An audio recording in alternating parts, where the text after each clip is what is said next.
தமிழ்நாட்டுக்கு மோடி அவர்களோ அமித்ஷா அவர்களோ வரும்போது கரண்டை கட் பண்ணி தான் பாருங்களேன், அப்போ தெரியும்.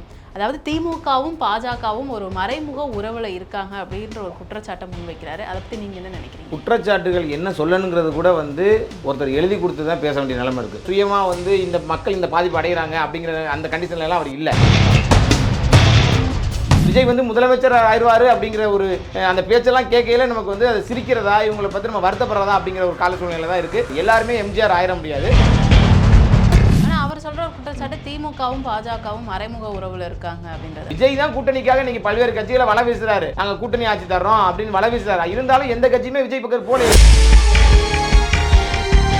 அதே மாதிரி பாஜக தமிழ்நாட்டை வஞ்சிக்குது, நீட்டு தேர்வு ரத்து செய்யாதது, நிதி ஒதுக்காதது, இந்த மாதிரி நிறைய விஷயங்களை முன்னிறுத்தி பாஜக அரசு தமிழ்நாட்டை தொடர்ந்து வஞ்சிக்குது அப்படிங்கிறாங்க. வரியே இல்லாமல் கொண்டாந்துருக்கோம். இதெல்லாம் விஜய் இதை பற்றிலாம் எந்த ஒரு பாராட்டும் கிடையாது. ஏன்னா அதை பற்றியான நாலேஜ் அவருக்கு இல்லை. ஜிஎஸ்டி பற்றி அவருக்கு என்ன நாலேஜ் இருக்குன்னு சொல்லுவாங்க. அதே மாதிரி செங்கோட்டையன் அவர்களும் சரி, இபிஎஸ் அவர்களும் சரி, அமித்ஷா அவர்களை சந்திச்சுட்டு வந்தாங்க அப்படின்னா அதிமுக ஒன்றிணைந்த அதிமுகவாக இருந்தால் மிகப்பெரிய வலுவாக இருக்கும். அந்த வலுவோட நம்ம தேர்தலை சந்திக்கல, நம்ம வெற்றி எளிதாக இருக்கும். அப்போ பாஜகவோட கூட்டணி வலுவிழந்து இருக்கா? அதெல்லாம் கிடையாது. அதாவது எப்படின்னா அண்ணாமலை அவர்கள் பாஜக அவருக்கு என்ன பொறுப்பு தான் வழங்க போறாங்க? பாஜகவில் இருக்கவனுக்கு பதவிங்கிறது ஒரு பெரிய விஷயமே கிடையாது. நீங்க உங்களோட செயல்பாடு எப்படி இருக்கு, நீங்க எந்த வகையில் கட்சியை வளர்க்குறீங்க அப்படின்னா நயினார் நாகேந்திரன் அவர்களால் தான் கூட்டணியில் பிளவு ஏற்பட்டிருக்கு. டிடிவி தினகரன் அவர்கள் ஒரு ப்ரெஸ் மீட்டில் சொல்லியிருப்பாரு. எப்படி கூட்டணியை எடுத்துகிட்டு போகணும், எந்த இடத்துல எந்த மாதிரியான பேசணும் அப்படிங்கிறதெல்லாம் அவருக்கு நல்லா தெரியும். அதுக்கு நம்ம யாரும் பாடம் புகட்டுறதோ யாரும் சொல்கிறதுக்கோ நமக்கு தேவையே கிடையாது.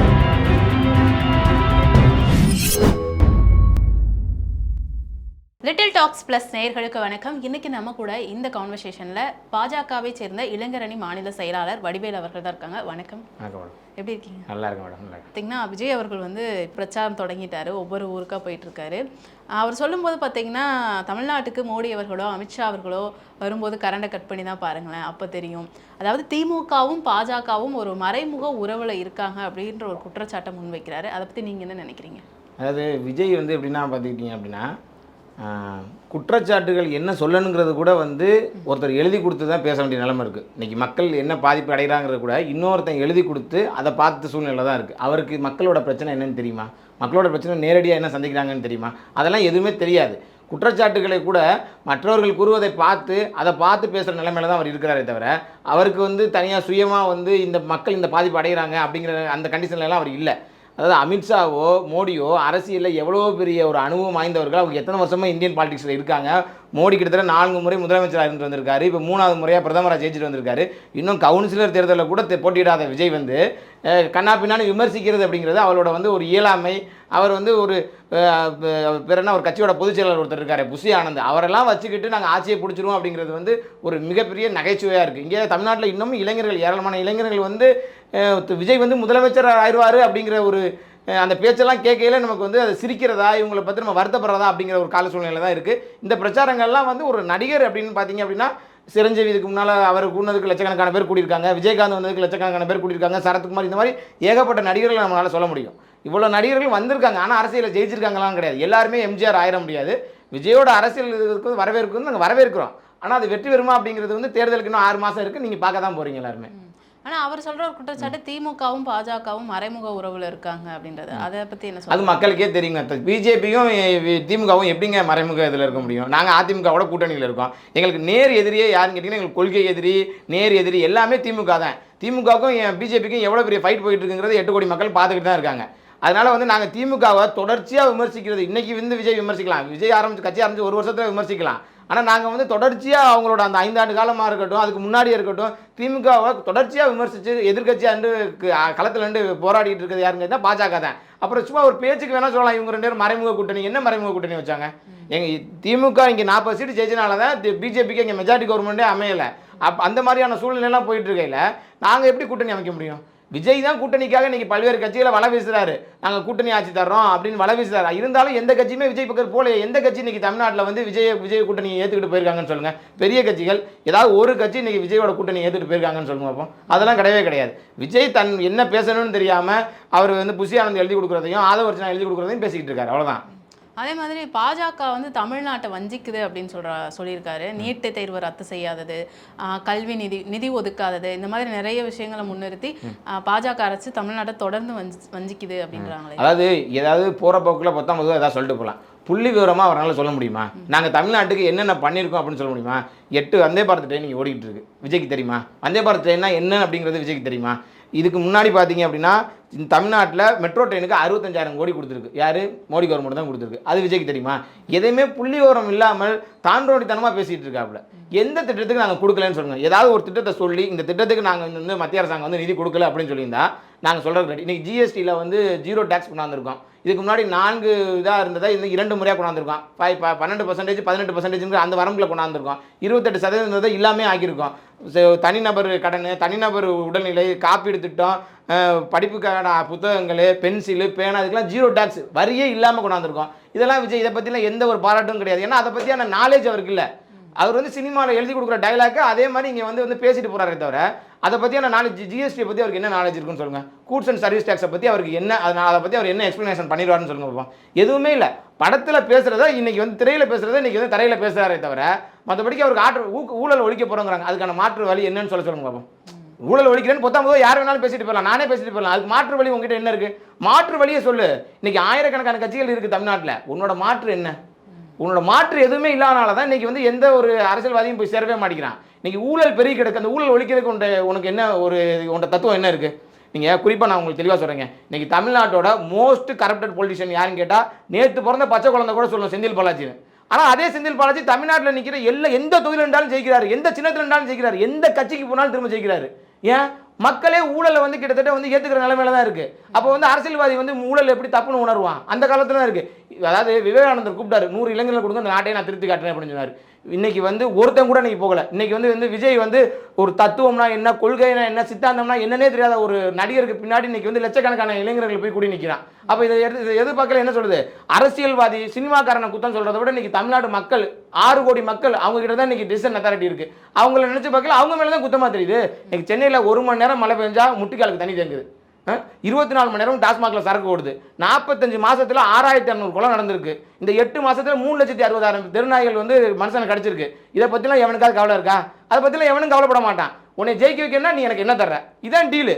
அப்போ இந்த டீலில் இருக்கும்போது வந்து நீ அரசியல்வாதியும் சினிமாக்காரனையும் குத்தம் சொல்லி நீங்கள் என்ன பண்ண போகிறேன்? தமிழ்நாடு மக்கள் தான் முதல்ல தேர்ந்தெடுக்கணும். 6 கோடி மக்கள் கையில் தான் அந்த அத்தாரிட்டி இருக்குது. அவங்க தான் அதை உணரணும். அவங்க உணராமல் இந்த மாதிரி விஜய் வந்து தலைவன் சொல்லிக்கிட்டு அவங்க பின்னாடி இருக்கிற இளைஞர் கூட்டத்தை பார்க்கல நமக்கு வந்து மிகப்பெரிய என்ன சொல்கிறது, அவங்கள நினைக்கல நம்ம வருத்தப்படுற மாதிரியான சூழ்நிலை தான் இருக்குது. ஆனால் நிச்சயமாக சொல்கிறேன், அரசியலில் ஒரு தத்துவம், ஒரு சித்தாந்தம், ஒரு கொள்கை இதெல்லாம் எதுவுமே இல்லாமல் விஜய் பயணிக்கிறார்.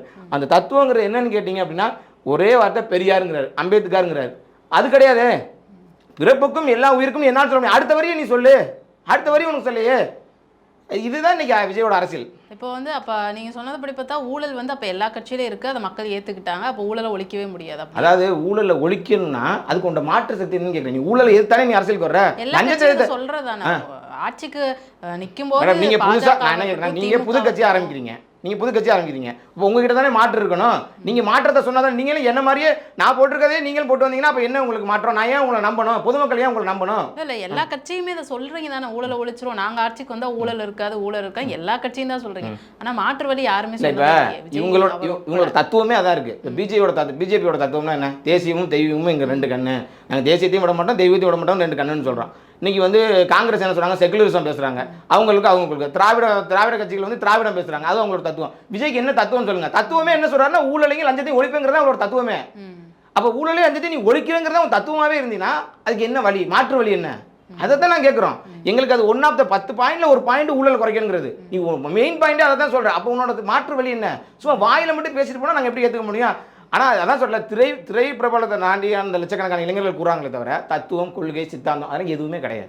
இப்போ டிவிக்கு கட்சியில் எதுவுமே தத்துவம் இல்லை, கொள்கை இல்லை, எதுவுமே இல்லாமல் ஒரு கட்சி நிச்சயமாக நீங்கள் சொல்லுங்கள் என்ன தத்துவம் அவங்க கிட்ட இருக்குன்னு சொல்லுங்கள். விஜய்கிட்டே கேட்டாச்சு என்ன தத்துவம்னு சொல்லுங்கள். இது வரைக்கும் ஒரு பிரஸ் மீட் கட்சி ஆரம்பிச்சு 1.5 வருஷம் ஆச்சு. ஒரு பிரஸ் மீட் சந்திச்சிட்டாரா சொல்லுங்கள். ஏன்னா பிரஸ் மீட் சந்திச்சா பதில் சொல்லணும். அவங்கள்ட்ட பதில் சொல்கிறதுக்கு அவர்கிட்ட வார்த்தைகள் இல்லை. ஏன்னா ஆயிரக்கணக்கான கேள்விகள் சமாளிக்கணும். இன்றைக்கி அரசியல்வாதிகள் வந்து தினமும் வந்து ஆயிரக்கணக்கான பத்திரிகையாளர்கள் சந்திச்சுட்டு இருக்காங்க. அதுக்கெல்லாம் வந்து அவங்க சொல்கிறதுக்கு அவங்ககிட்ட எல்லா விதமான தத்துவமும் இருக்குது, எல்லா விஷயமான சித்தாந்தமும் இருக்குது. அதனால பேசுகிறாங்க. விஜய்கிட்ட அதெல்லாம் எதுவுமே இல்லை. அதனால அவர் சந்திக்க மாட்டேங்கிறாரு. மைக்கை கொடுத்து ஒரு 1/4 மணி நேரம் பேசிட்டு போய்கிட்டே இருக்காரு. அவ்வளோதான் அவர்கிட்ட விஜய்கிட்ட இருக்குது. இப்போ அதே மாதிரி பாஜக வந்து கூட்டணி அப்படின்னு பார்க்கும்போது உள்ள இருக்க பிரச்சனை, அதாவது டிடிவி தினகரன் அவர்கள் விலகுனதா இருக்கட்டும், திரும்ப வந்து அவர் சேர்றதுக்கான வாய்ப்புகள் இருக்கா? ஏன்னா அவர் வந்து என்ன சொல்றாருன்னா, அதிமுக பொதுச் செயலாளர் மாத்திர வரைக்கும் நான் வந்து கூட்டணிக்குள்ள வரமாட்டேன் அப்படின்ற ஒரு விஷயத்த திரும்ப திரும்ப வலியுறுத்திட்டு இருக்காரு இல்லையா? ஸோ என்ன முடிவு எடுக்க போறாங்க? அது வந்து அவரோட கட்சி, அது தனியாக அவரோட கட்சி வச்சு நடத்திட்டு இருக்காங்க, அது அவரோட முடிவு. நம்ம வந்து இப்போ தேசிய ஜனநாயக கூட்டணியில் வந்து பாஜக இருக்குது, அதிமுக இருக்குது, இன்னும் 6 மாதங்கள் இருக்குது, இன்னும் சின்ன சின்ன கட்சிகள் எந்தெந்த கட்சிகள்லாம் வராங்களோ அவங்க சேர்க்கற ரெடியாக இருக்கும். டிடிவி தினகரன் வந்து அவர் ஒரு தனியாக ஒரு அமமுகன்னு ஒரு கட்சி வச்சு நடத்துறாரு, அது அவரோட முடிவு. அவர் கூட்டணிக்கு வர்றதுங்கிறதும் அவரோட முடிவு. நாங்கள் வரண்டா சந்தோஷம்னு நினைக்கிறோம், இல்லை வேறு கூட்டணிக்கு போகிறோம் அவரோட முடிவு. இதில் வந்து நாங்கள் வந்து யாரையும் கையை பிடிச்சி இழுக்க முடியாது, உட்கட்சிகளை புகுந்து நாங்கள் வந்து பிரச்சனையும் பண்ண முடியாது, அது எங்களோட வேலையும் கிடையாது. அதே மாதிரி செங்கோட்டையன் அவர்களும் சரி, இபிஎஸ் அவர்களும் சரி, அமித்ஷா அவர்களை சந்திச்சுட்டு வந்தாங்க அப்படின்றாங்க. ஆனால் அதிகாரப்பூர்வமாக எந்த ஒரு ஃபோட்டோவோ இல்லை செய்தியோ எதுவுமே வெளியே வரல. என்ன காரணம்? அது அவங்களோட சீக்ரெட். அவங்க வந்து நம்ம மீட் பண்ண சொல்லணுமா சொல்ல வேணாங்கிறது அவங்க தான் முடிவு இருக்கணும். எடப்பாடி பழனிசாமி நான் மீட் பண்ணேன்னு சொல்கிறாப்புல.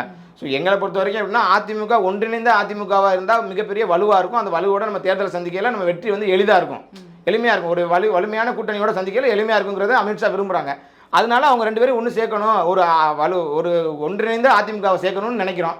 அது வந்து சின்ன சின்ன பிரச்சனைகள் போயிட்டு இருக்குன்னா, தேர்தலுக்கு நெடுங்காலம் இருக்குது, 6-7 மாதங்கள் இருக்குது. அதனால வந்து அதெல்லாம் விரைவில் வந்து சரி செய்யப்பட்டு கூட்டணி ஆட்சியில் வந்து நாங்கள் ஆட்சி பிடிப்போங்கிறது எங்கள் நம்பிக்கை. அப்போ பாஜகவோட கூட்டணி வலுவிழந்து இருக்கா? அதெல்லாம் கிடையாது. அதாவது எப்படின்னா, ஒன்றிணைக்கணுங்கிற எண்ணம் இருக்குது, அது ஒன்றிணையிலே அப்படிங்கிறக்காண்டி நாங்கள் வந்து வலுவிழந்துருச்சு அப்படிலாம் கிடையாது.